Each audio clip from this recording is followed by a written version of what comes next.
আদেশরত অবস্থায় উপস্থিত অতিরিক্ত পুলিশ সুপার ডিএসপি জনাব মোহাম্মদ করিমুল্লাহ, সচিব শাহরিন, অতিরিক্ত পুলিশ সুপার সদস্য আরো উপস্থিত আছেন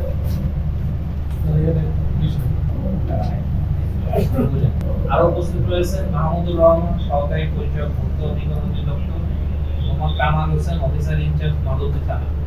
উপরে উল্লেখিত ব্যক্তিবর্গ উপস্থিতিতে MMK CNG filling station Bhagirathpur Madhabdi নরসিংদীকে উপযুক্ত আনুমানিক ৯,০০০ লিটার ডিজেল আজকে ১৭/৪/২৬ টিটিসি কর্তৃক নির্ধারিত সরকারি রেট ৯৬ টাকা ৩৯ পয়সা রেটে সর্বমোট ৮,৬৭,৫১০ টাকা মূল্যে বিক্রি করা হবে। বিক্রিত মূল্য সরকারি কোষাগারে জমা দেওয়া হবে।